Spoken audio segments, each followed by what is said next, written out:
Palabras de alegría y esperanza. Es el segundo domingo de Cuaresma del año C, el Evangelio de Lucas 9, 38, 28, 36. Y el comentario es del padre Fernando Armelini. 8 días después de estos discursos, Jesús tomó a Pedro, Juan y Santiago y subió a una montaña a orar. Mientras oraba, su rostro cambió de aspecto y su ropa resplandecía de blancura. De pronto, dos hombres hablaban con él. Eran Moisés y Elías, que aparecieron gloriosos y comentaban la partida de Jesús que se iba a consumar en Jerusalén. Pedro y sus compañeros tenían mucho sueño. Al despertar, vieron su gloria y a los dos hombres que estaban con él. Cuando éstos se retiraron, dijo Pedro a Jesús: Maestro, qué bien se está aquí. Vamos a armar 3 chozas, una para ti, una para Moisés y una para Elías. No sabía lo que decía. Apenas lo dijo, vino una nube que les hizo sombra. Al entrar en la nube, se asustaron y se escuchó una voz que decía desde la nube: Este es mi Hijo elegido, escúchenlo. Al escuchar la voz, se encontraba Jesús solo. Ellos guardaron silencio y por entonces no contaron a nadie lo que habían visto.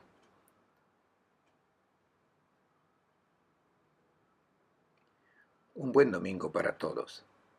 El texto del Evangelio de hoy comienza con una referencia aparentemente superflua, 8 días después de estos discursos. Entonces uno se pregunta inmediatamente qué es lo que había pasado 8 días antes. Se trata del discurso importante que el evangelista recuerda antes de comentar el episodio de la transfiguración de Jesús. Como nos narra el Evangelio, 8 días antes, Jesús había hecho un discurso muy importante en la sinagoga de Nazaret. Había presentado su propuesta de hombre exitoso. Todos nosotros tenemos que ganarnos la vida de alguna forma, tenemos que respirar, comer, buscar la mejor manera de vivir. Como personas, como somos personas, debemos preguntarnos qué sentido tiene mi vida, cómo la debo vivir, cuáles son los valores sobre los cuales quiero apuntalar mi existencia, de manera que quede algo de mi paso por el mundo. Hacemos nuestras propuestas e incluso Jesús también hizo las suyas. Y la fe en Cristo significa propiamente aceptar su propuesta de vida. Una propuesta que Él hace, no solamente con palabras, sino que la encarna en su vida. Uno la acepta o la rechaza. Si construyes tu vida sobre la propuesta de Jesús, entonces hay que ver qué es lo que Él dijo 8 días antes. Jesús dijo: serás una persona de éxito, no según el mundo, sino según Dios. No pienses en ti mismo, vive tu vida como un don de amor, como lo hago yo, que voy a donar mi vida. Si me sigues, esta es mi propuesta de vida exitosa que yo te hago. Lucas coloca esta narración de la transfiguración de Jesús para preparar a sus discípulos a este destino de la vida de Jesús, porque a los ojos de la gente, como veremos después en el tiempo pascual, nosotros meditaremos juntos sobre la conclusión de la vida de Jesús, que no es una conclusión de éxito según los criterios de este mundo, sino es una vida de fallo. Y para quienes Lucas ha escrito este texto para sus comunidades cristianas y que hoy viene propuesto para nosotros hoy, y debemos leerlo de la manera correcta, a la luz de Dios, según los hechos de la Pascua. A los ojos del mundo, esa vida de Jesús no ha sido la de un vencedor, sino la de un fracasado. Por otro lado, vemos, por ejemplo, que su nacimiento no fue entre los grandes de este mundo, sino, según la clasificación del evangelista Lucas, es el último eslabón. Arriba de todo estaba César Augusto, luego Quirino, después muchos otros. Y en esta escala, finalmente, llega Jesús. Al final, a los ojos del mundo, Jesús es el último, es el peldaño más bajo. Nos preguntamos si esta es la clasificación según Dios para los hombres grandes y exitosos, pero también vemos después que durante su vida, ¿quiénes son los que han frecuentado la compañía de Jesús? ¿Los grandes de este mundo? Ciertamente no. Así cuando Herodes Antipas lo quiso ver y le dijeron a Jesús, Herodes Antipas te espera en su palacio. Jesús les dijo que no pertenece a mi grupo.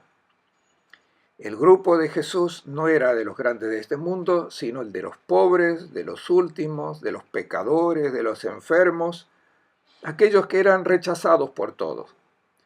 Por tanto, Jesús no pertenecía a ese grupo de personas exitosas. Un derrotado a los ojos del mundo. Y esto especialmente por la manera como acabó su vida, en el patíbulo, como un criminal común. Murió en la cruz, entre dos ladrones. Y los interrogantes que tenían los cristianos de la comunidad de Lucas son los mismos que nos ponemos nosotros hoy. Y debemos ponérnoslo. ¿Valdrá la pena jugarse la vida por este personaje? La gente de éxito en el mundo son otros son los vencedores. Entonces, ¿sobre quién apuntalamos nuestra vida? El evangelista quiere que sus lectores y también nosotros hoy hagamos la experiencia de la transfiguración. Propiamente el evangelista Lucas no habla de transfiguración, sino metamorfosis en griego. Y emplea, como veremos, otro término. Vayamos al texto. Jesús toma consigo a Pedro, Santiago y Juan y sube al monte a orar. Hay un icono en el fondo y allí ven a Jesús con sus discípulos que sube al monte y luego los discípulos que descienden del monte. Luego ven a Jesús transfigurado junto a Moisés y Elías. Y miren también ya a los tres discípulos que están postrados, tratan de cubrirse los ojos. Luego veremos por qué lo hacen. Tengamos presente el interrogante que Lucas quiere esclarecer, la duda que se encuentra en la mente de los cristianos de su tiempo y también entre nosotros. Este hombre, Jesús, que no es una persona exitosa, ¿podrá ser seguido? ¿O debemos apuntalar nuestra existencia sobre otra imagen de hombre? Suben a la montaña. No se trata de una montaña material, no es el monte Tabor. Es un momento en que un grupo de discípulos, no todos, sino solamente tres, quienes junto con Jesús entran en el pensamiento de Dios. El mundo representa la situación en que se encuentra toda la gente, pero la montaña en la Biblia es el lugar donde la gente comienzan a pensar de una manera diferente a la manera de pensar de todos. Y tampoco son todos los discípulos los que entran en este pensamiento de Dios, sino solamente tres. Probablemente los más preparados, aquellos que comenzaban a comprender algo sobre la propuesta que Jesús les estaba haciendo. Algunos comienzan a ver la persona de Jesús de manera distinta del resto. Sabemos cuáles son los juicios del mundo, incluso de algunos cristianos. los juicios que se hacen sobre Jesús y que incluso hoy también se hacen. Dicen que Jesús es alguien importante, uno que hizo milagros, y hasta Herodes lo apreciaba por esta razón. Decían que era una persona excepcional, extraordinaria, pero la propuesta que él hace es muy difícil. Propone su persona como modelo de hombre exitoso. Y vemos que a los ojos de la gente del mundo Jesús no es de ninguna manera una persona exitosa.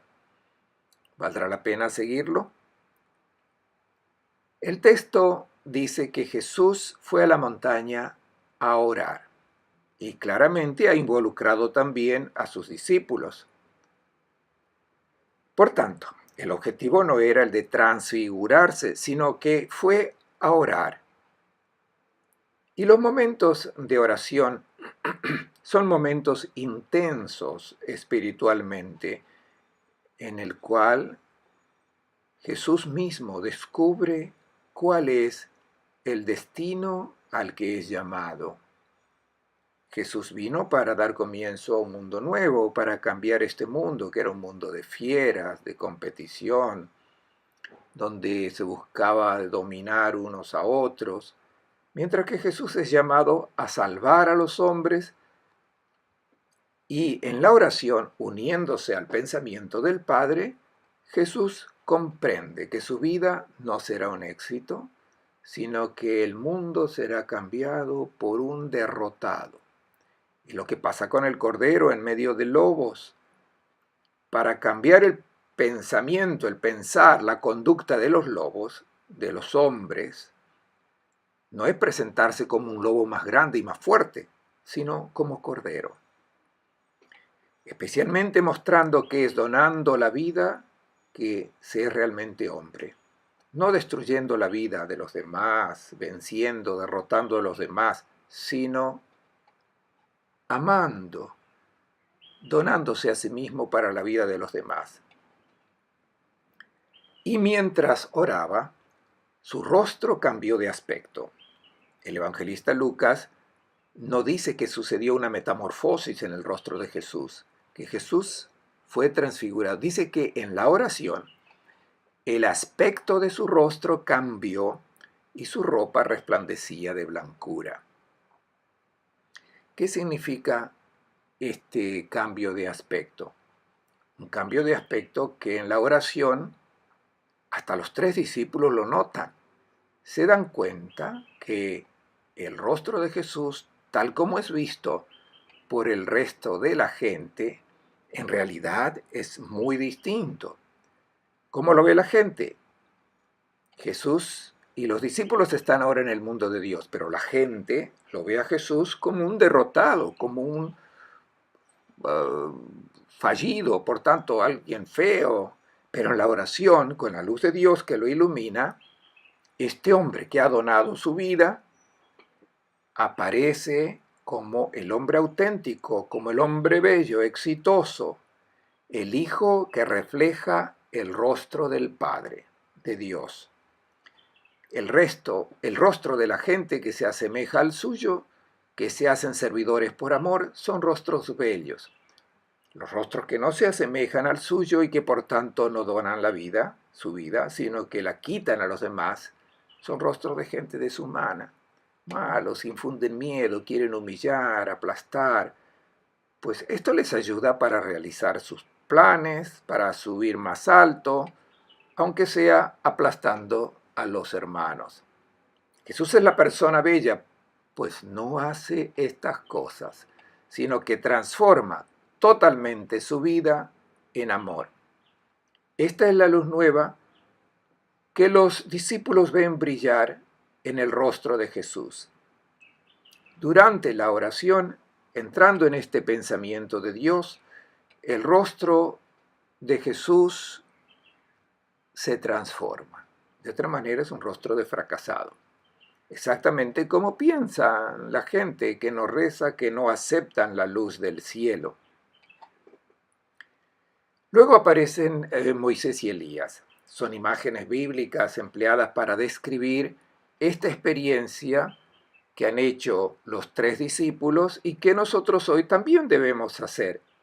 Si no vemos esta transformación del rostro de Jesús iluminado por la luz del cielo, también nosotros podemos estar tentados de ver este rostro como lo ven los demás.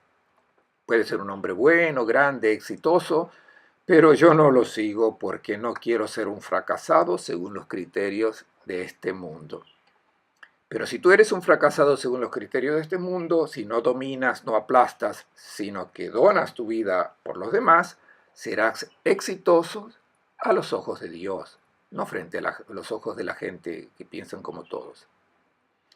Aparecen estos dos personajes que representan la ley y los profetas. Es todo el Antiguo Testamento que dialoga con Jesús. ¿Qué quiere decir eso que el Antiguo Testamento dialoga con Jesús? Significa que para comprender lo que ha pasado a Jesús, debemos considerar la palabra de Dios del Antiguo Testamento, porque este Antiguo Testamento, a través de los profetas, nos prepara para comprender lo que ha sucedido a Jesús. Recordamos al profeta Isaías que dice que el siervo del Señor, destinado a llevar la luz al mundo, debe sufrir porque ha chocado con las tinieblas del mundo. Y esta tiniebla quiere perpetuar su dominio. Y esta luz hace desaparecer esta oscuridad del odio, del rencor, de las guerras, e introduce en el mundo una luz nueva que es la del amor. La persona que ama hasta el punto de donarse totalmente, incluso para sus enemigos. De hecho, Pedro y sus compañeros se encuentran dormidos. Se trata de otra imagen bíblica. El sueño significa el momento cuando cerramos los ojos. Y cerramos los ojos también cuando la luz es muy fuerte. Y estos 3 discípulos, cuando comprendieron en la oración este cambio del rostro de Jesús, se dan cuenta que seguirlo quiere decir apuntalar sus vidas sobre su propuesta y por tanto donar la propia vida como corderos. Cierran los ojos porque esta luz les da miedo, no lo pueden evitar. Este sueño lo vemos luego en estos 3 discípulos en Getsemaní, cuando también allí cierran los ojos para no ver el destino que le espera a su maestro. Nosotros los cristianos de hoy debemos despertarnos de este sueño si queremos que nuestra vida sea exitosa. Lo dice Pablo en la carta a los Romanos. Ya es hora de despertarse del sueño porque ahora la salvación está cerca, está más cerca de nosotros que cuando creímos. Romanos 13:11. Luego Moisés y Elías se separan de Jesús y él permanece solo. Quiere decir que el Antiguo Testamento sirve para llevarnos a comprender a Cristo, pero una vez cumplida esta misión, debamos fijar la mirada en Jesús. Y esto es lo que haremos en la próxima Semana Santa. En este tiempo de Cuaresma nos preparamos para esta Semana Santa para poder contemplar este rostro, pero en oración, para verlo a la luz del cielo. Dijo Pedro a Jesús: Maestro, qué bien se está aquí. Vamos a armar 3 chozas. Pero no sabía lo que decía. Armar una tienda significa no moverse, establecerse allí, poner la residencia, permanecer en el puesto. Pero el cristiano es uno que está en camino, que se mueve y mueve su morada porque vive en el mundo, al lado de los hermanos. Y es en contacto con estos hermanos y hermanas que él puede donar su propia vida y ofrecer todo lo que el Señor ha puesto en sus manos para que los demás vivan y sean felices. Y Pedro quiere permanecer allí, quiere aferrarse al momento en que se da una vida triunfante. Pero no existe una vida triunfal si antes no se pasa a través de este don. Y este don requiere un gran sacrificio. Y es solamente en este don de amor que experimentamos la verdadera alegría. aparece una nube.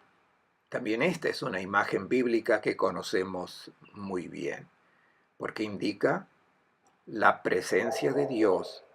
En el Antiguo Testamento, en el monte Sinaí, cuando Dios bajaba para hablar con Moisés, el monte se cubría con la nube, y los discípulos entran en la nube que los envuelve, entran en el mundo de Dios, en el pensamiento de Dios. Se dan cuenta que también el destino de ellos será el del Maestro si es que se deciden a seguirlo. Y de esa nube que indica el mundo de Dios, y todos son imágenes, no se trata de una crónica de eventos materiales, se trata de una experiencia interior expresada con imágenes bíblicas, y es también una experiencia que todos nosotros debemos hacer, escuchar esa voz que sale de la nube, o sea, que viene del cielo, viene de Dios. Y es la voz que nos indica el camino de una vida exitosa. Dice: este es mi hijo elegido, escúchenlo. Escuchar en la Biblia significa aceptar la propuesta hecha por este hijo. Y para los semitas, el hijo es el que se asemeja al Padre. El Padre del cielo reconoce en Jesús de Nazaret su propio rostro. Dios es amor, y en Jesús de Nazaret nosotros vemos el rostro de Dios hecho hombre, que transforma toda su existencia en don de amor. Escúchenlo. Los discípulos, al escuchar la voz, ven que Jesús se encuentra solo. Ellos guardaron silencio y por entonces no contaron a nadie lo que habían visto. No lo podían contar porque no habían aún vivido y no habían visto cómo acabaría la vida de Jesús. Nosotros sabemos cómo acabó la vida de Jesús. Lo repito, una vida que a los ojos del mundo no es una vida exitosa, pero a los ojos de Dios, y la voz del cielo lo ha confirmado, esa es la vida exitosa. Escúchenlo a Él, quiere decir, sean como Él, mis hijos. Nos preguntamos, ¿cuándo es que nosotros hacemos esta experiencia? Entonces retornamos a esos 8 días después, y cada 8 días, cuando nos reunimos con la comunidad cristiana, tenemos la posibilidad y la invitación de contemplar ese rostro de Jesús de Nazaret y de verlo transfigurado, o sea, verlo otro, verlo cambiado, diferente al juicio de los hombres.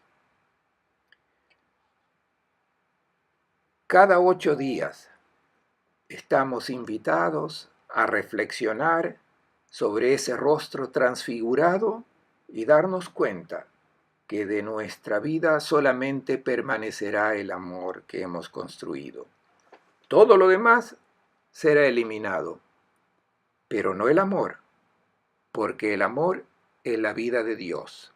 Les deseo a todos un buen domingo y una buena semana.